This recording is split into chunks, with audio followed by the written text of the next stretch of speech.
So dear student, आज हम लोग क्या देखेंगे, जैसा कि हमने क्लास में डिस्कस किया था कि रेसिड्यू बर्निंग का जो इशू है हमारा, पराली जो हम जला देते हैं, फार्मर्स जो हमारे किसान भाई हैं, पराली को अक्सर क्या करते हैं, जला देते हैं, रेसिड्यू जो होता है जला देते हैं। ठीक है, तो आज हम इस लेक्चर के माध्यम से जानेंगे कि आप रेसिड्यू क्या होता है, कैसे तैयार होता है, इसके बाद फार्मर्स की क्या मजबूरियां हैं कि ये जला देते हैं पराली को। ठीक है, क्योंकि अक्सर फार्मर क्या करते हैं, पराली को जलाते हैं, तो इसकी क्या मजबूरियां पराली जलाने की, और इसके बाद हम देखेंगे कि मतलब कि हमारे पास क्या प्रॉपर सॉल्यूशन, हम क्या क्या समाधान कर सकते हैं ताकि फार्मर्स पराली को ना जलाएं, या कि इसका अल्टरनेट हम यूज क्या कर सकते हैं। ठीक है, तो यहाँ पे जैसे कि आप देख सकते हैं कि जब राइस की क्रॉप यहाँ पे सो की गई थी, मतलब कि राइस की क्रॉप जो धान की फसल है उसको यहाँ पे लगाया गया था। ठीक है, अब इसको हार्वेस्ट कर दिया गया है, तो फार्मर्स इसको हार्वेस्ट करते हैं। इसके बाद क्या होता है, इसका ग्रेन जो होता है, जैसे कि सपोज दैट, इसको उठाइए आप, थोड़ा एक निकालिए, प्लांट निकालिए। हाँ, जैसे कि आप देख सकते हैं हमारे पास क्या है, राइस का एक्स्ट्रा है, पराली है जिसको बोलते हैं। ठीक है ना, बात समझ आ रही है। तो इसको क्या किया कि फार्मर्स ने क्या किया कि इसको एज ए ग्रेन पर्पज से यहाँ से सीड को क्या किया, फार्मर निकाल लिया है। तो बचा हुआ पार्टी को क्या बोलते हैं, रेसिड्यू बोलते हैं। क्या बोलते हैं, रेसिड्यू। और जो धान के केस में बोलते हैं, धान के केस में इसको पराली बोलते हैं, बाकी वैसे इन जनरल हम इसको रेसिड्यू बोलते हैं। ठीक है, तो रेसिड्यू बर्निंग, इसको फार्मर्स ज्यादातर क्या होते हैं, जला देते हैं। इसीलिए रेसिड्यू बर्निंग एक बहुत उभरता हुआ टॉपिक है, और रेसिड्यू बर्निंग फार्मर क्यों करते हैं, पहले हम इसके बारे में समझेंगे। ठीक है, तो रेसिड्यू जैसे है हमारा, ठीक है, तो अब क्या होता है कि फार्मर्स को जलाना क्यों पड़ रहा है इसको। तो सपोज दैट क्या हुआ यहाँ पे कि राइस ग्रो की गई थी, अब क्या अगली क्रॉप कौन सी यहाँ पे सोइंग की जाएगी, गेहूं की सो की जाएगी, व्हीट की सोइंग की जाएगी। और जब व्हीट की क्रॉप को सोइंग किया जाएगा यहाँ पे, तो क्या करना पड़ेगा, इसमें एग्रीकल्चर ऑपरेशन होंगे बहुत सारे, जैसे कि टीलेज होगा यहाँ पे। ठीक है, टीलेज के बाद यहाँ पे बढ़िया से मतलब कि सीडबेड प्रिपेयर किया जाएगा, और इसके बाद एक फेवरेबल कंडीशन बनाई जाएगी ताकि वहां पे गेहूं का सीड जब हम यहाँ पे डालें तो क्या हो पाए, जर्मिनेट हो पाए। ठीक है, मतलब इसीलिए हमें क्या करना पड़ता है, जैसे यहाँ पराली पूरे खेत में फैली हुई है। ठीक है ना, तो हमारे पास क्या होता है, धान का क्या होता है, लॉन्ग ड्यूरेशन होता है। धान का क्या होता है, लॉन्ग ड्यूरेशन क्रॉप है।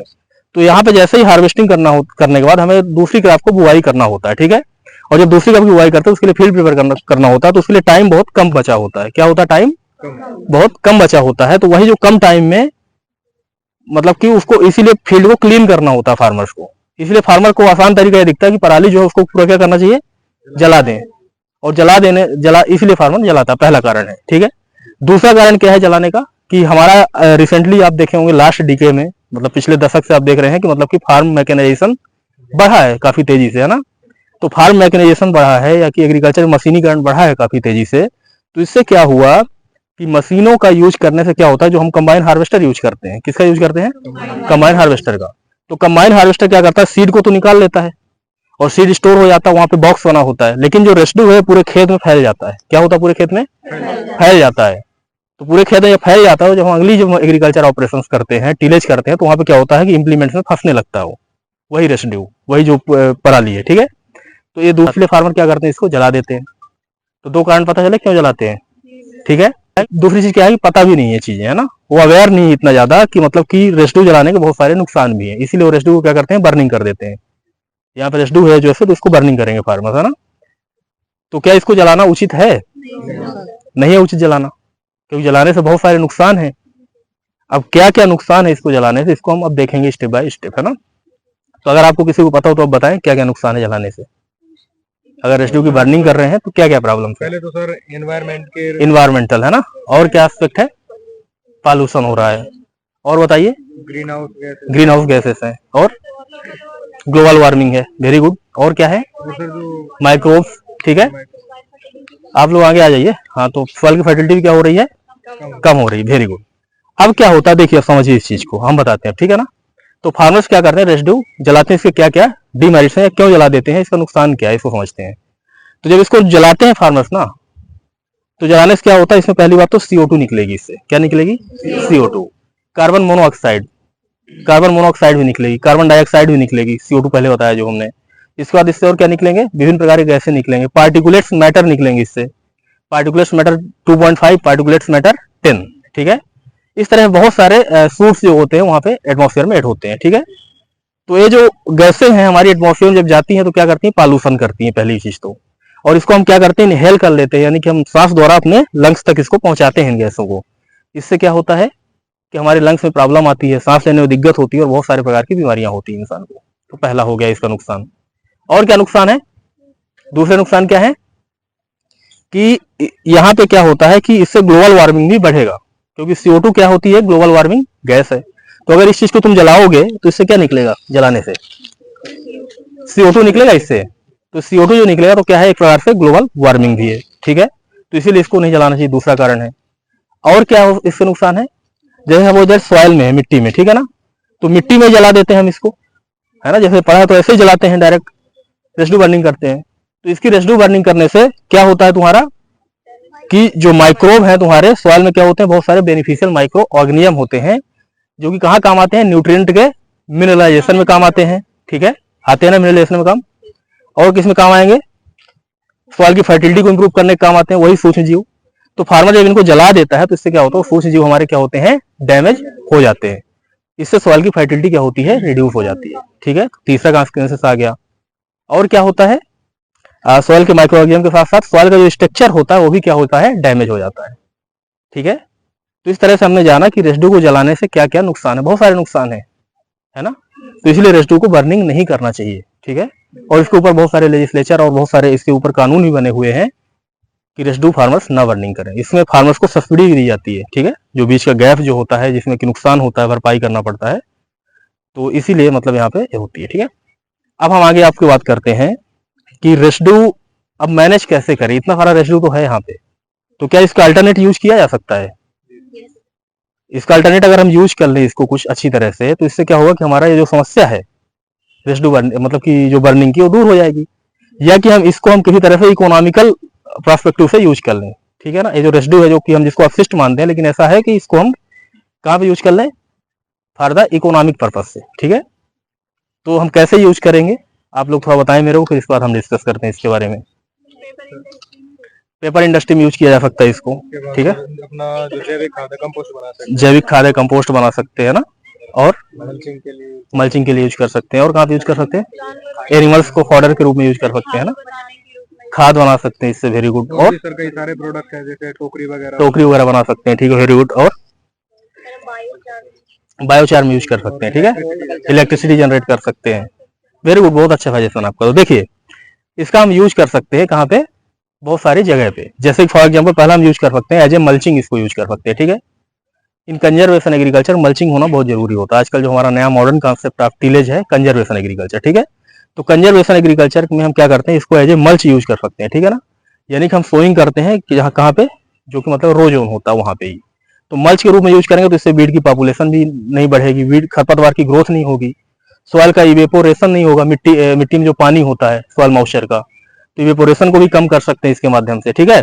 साथ में जो टेम्परेचर उसको हम क्या कर सकते हैं, सपोज दैट इसके नीचे क्या है, टेम्परेचर डिफरेंट रहता है, तो रेसिड्यू अगर हम जमीन में डला हुआ है, जो मल्चिंग यूज कर रहे हैं, तो वहां पे क्या होगा कि आपका सॉइल के टेम्परेचर को भी हम क्या कर सकते हैं, मॉडरेट कर सकते हैं। अगर बहुत ठंड है तो वहां पे टेम्परेचर थोड़ा हल्का गर्म रहेगा, अगर गर्मी हो टेम्परेचर हल्का ठंडक रहेगी नीचे। इससे जो माइक्रोब है उनको बहुत फेवरेबल कंडीशन मिलेगी, सूक्ष्म जीवों को अच्छी कंडीशन मिलने के से क्या होगा, उनकी ग्रोथ होगी और मिट्टी हमारी फर्टाइल होगी, ठीक है। तो एज ए मल्च यूज कर सकते हैं इसको हम, पहली बात है ना। दूसरा हम इसका यूज कर सकते हैं XC2 यूज कर सकते हैं, जबकि बाहर खेत से बाहर और कहाँ पे यूज कर सकते हैं, तो हम कंपोस्ट बनाने के लिए यूज कर सकते हैं इसका। बाहर हम कहीं पे पिट बना के और कंपोस्टिंग करके और कंपोस्ट बना के एज ए मतलब कि इनपुट के रूप में उसको फिर हम बाद में यूज कर सकते हैं, जो कि ऑर्गेनिक फार्मिंग में जो कंपोस्ट है यूज किया जाता है, ठीक है। तो ऑर्गेनिक फार्मिंग इसका हम यूज कर सकते हैं, दूसरा हमें पता चला। और क्या इसका यूज कर सकते हैं, पेपर इंडस्ट्री में, ये जो हमारा रेसिड्यू है इससे हम क्या बना सकते हैं, इससे क्या बना सकते हैं, इससे हम पेपर बना सकते हैं, ठीक। पेपर इंडस्ट्री में इसका अच्छी तरह से यूज हो जाता है, ठीक है, रेसिड्यू का। तो पेपर इंडस्ट्री में भी इसका हम यूज कर सकते हैं पेपर बनाने के लिए। इसको हम फूड के पैकेजिंग मटेरियल को बनाने के लिए यूज कर सकते हैं, ठीक, मतलब पैकेज करके पैक कर सकते हो फूड को इससे, है ना। और क्या कर सकते हैं, या कोई प्रोडक्ट हम इससे पैक कर सकते हैं। इसके साथ इंपॉर्टेंट चीज ये है हमारा, जो सबसे इंपॉर्टेंट है, इसमें हम क्या कर सकते हैं कि इलेक्ट्रिसिटी इंडस्ट्री में इसको इलेक्ट्रिसिटी जनरेशन के लिए यूज किया जा सकता है, ठीक है। कैसे, इससे हीट जनरेट हो जाएगी, ये एज ए फ्यूल काम करेगा और इसको जलाएंगे तो इससे हीट जनरेट होगी। और जब इंडस्ट्रियल पर्पस इसको यूज करेंगे तो वहां पे हम इलेक्ट्रिसिटी जनरेट कर सकते हैं इसके माध्यम से, ठीक है।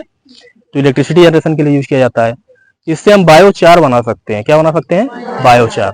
अब बायोचार क्या होता है बताओ, बायोचार ऑक्सीजन की अनुपस्थिति में जब इसको हम क्या करते हैं, हीट देते हैं, गर्म करते हैं इसको ऑक्सीजन की अनुपस्थिति में, यानी कि एब्सेंस ऑफ द ऑक्सीजन में, तो ये प्रोडक्ट जो बनता है ब्लैक कलर का जो प्रोडक्ट होता है उसे हम क्या कहते हैं, बायोचार कहते हैं। इसमें ऑर्गेनिक, इसमें कार्बन बहुत ज्यादा होता है और साथ में अदर न्यूट्रिएंट्स भी होते हैं इसके अंदर, ठीक है। अब जो बायोचार है हमारा, बायोचार का यूज और कहाँ पे कर सकते हैं, तो इसको हम एज ए सॉइल की फर्टिलिटी को बढ़ाने के लिए डाल सकते हैं, ठीक है। बायोचार का यूज हम इंडस्ट्री में यूज कर सकते हैं, किसके लिए, फॉर द इलेक्ट्रिसिटी जनरेशन के लिए, फॉर द एनर्जी के रूप में कर सकते हैं ना, शुगर केन इंडस्ट्री में या कोई भी इंडस्ट्री में, शुगर चीनी मिल इंडस्ट्री में, ठीक है, कहीं पे भी कर सकते हैं इसको एज ए एनर्जी के रूप में, एज ए हीट जनरेशन के लिए, एज इलेक्ट्रिसिटी के रूप में कर सकते हैं, ठीक है। इलेक्ट्रिसिटी जनरेशन के लिए इसका यूज किया जा सकता है। बात क्लियर हो गई। अब आगे हम जानते हैं, और भी कोई बता सकता है इसका क्या यूज है, इसके अलावा दूसरे यूज कोई बता सकता है? इसके अलावा सर हम अपने कल्चर को दिखाने के लिए जैसे हाँ। कोई टूरिज्म प्लेस भी बना सकते हैं जिसमें हम अपने कल्चर को भी दिखा सकते हाँ हैं। हाँ। तो इसमें अपने जो पुराने कल्चर में जो हम इससे झोंपड़ी वगैरह बनाते थे या और अच्छा। भी कोई चीज बनाते थे तो हम वो बनाकर अपना दिखा सकते हैं। ठीक है, इनका कहना यह है कि हम मतलब कि अपने पुराने कल्चर को भी इसके माध्यम से क्या कर सकते हैं, दिखा सकते हैं, ठीक है। जैसे कि इनका कहना है कि हम टूरिज्म डेवलप करें इसके माध्यम से, इसकी हम कुछ झोपड़ियां वगैरह बना देंगे तो उससे क्या है, लोग अट्रैक्ट होंगे वहां पे और लोग घूमना पसंद करेंगे। इससे क्या होगा, एक टूरिज्म भी डेवलप होगा और साथ में इकोनॉमी भी जनरेट हो जाएगी इसके माध्यम से, ठीक है। और किसी का कोई सजेशन हो तो बताओ। सर मेरा सजेशन मतलब गवर्नमेंट से है कि मतलब जैसे ये पुआल जैसे गवर्नमेंट वो बनाता है, बहुत सारे ऐसे पॉलिसी लगाए हैं कि सीधा मतलब किसान से जैसे क्या बोलते हैं मतलब अनाज वो खरीद के और वो जब तक जमा कर दे, जिस एरिया में बहुत कम होता है उस एरिया में मतलब बाद में या धीरे धीरे मतलब देते हैं, जो सीजन खत्म हो जाता है फिर उसको मतलब किसान के पास वो पहुंचाते हैं। सर मैं यही है कि मतलब ऐसा मतलब सरकार पॉलिसी लाए जिससे कि ये जितना सारा पुआल है ये सबको मतलब जब से किसान से सरकार खरीद ले खुद से और वो खरीद कर और मतलब फिर जब जिस एरिया में बहुत कम होता है या जिसका यूज मतलब जहाँ पे मतलब बहुत कम है वहां तक इसे पहुंचाए या मतलब कम कीमत में किसान को प्रोवाइड करे। सर ये बस यही मेरी है, ये मतलब सरकार से वो है कि ये पॉलिसी ऐसा लाए, ऐसा पॉलिसी लाए कि जिससे कि वो कर सकते हैं, ठीक है जी वेरी गुड।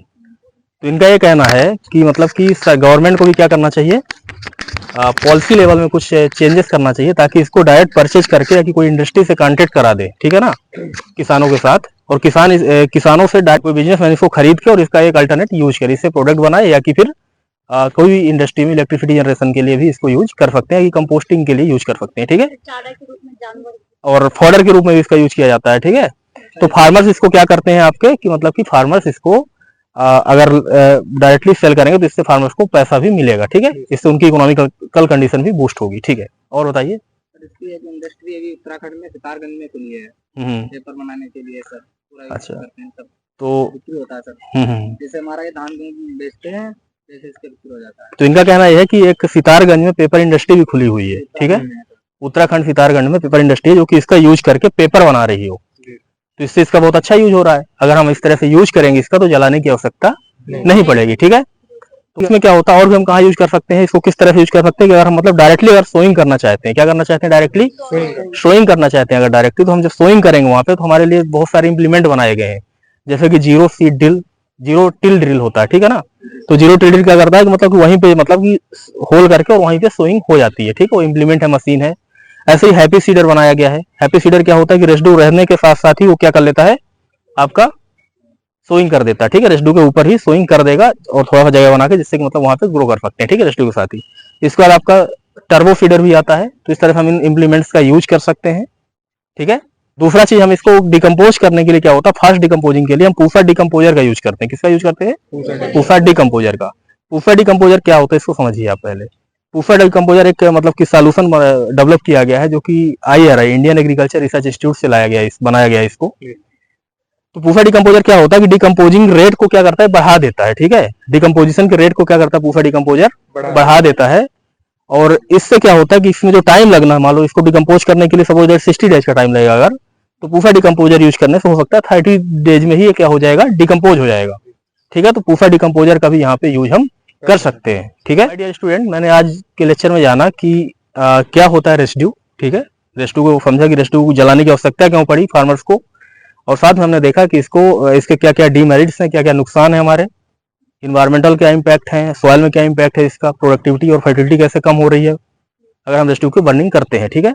और फिर हमने जाना कि इसका ऑप्टिमम सॉल्यूशन क्या है, समाधान क्या है कि रेसिड्यू ना जलाना पड़े बल्कि इस रेसिड्यू को हम यूज कर लें कहाँ पे, एज ए मतलब कि इंडस्ट्री में, ठीक है, या कि एज ए मतलब कि कोई बाई प्रोडक्ट बना के और इसको एज ए इनपुट यहाँ पे यूज करें। तो जैसे इससे हम कंपोस्ट बना सकते हैं, इसको पेपर इंडस्ट्री में यूज कर सकते हैं, इसको बायोचार बनाकर हम इलेक्ट्रिसिटी जनरेशन के लिए यूज कर सकते हैं, और साथ में हम इससे इको टूरिज्म या टूरिज्म भी डेवलप कर सकते हैं, जिससे कि इकोनॉमी जनरेट होगी।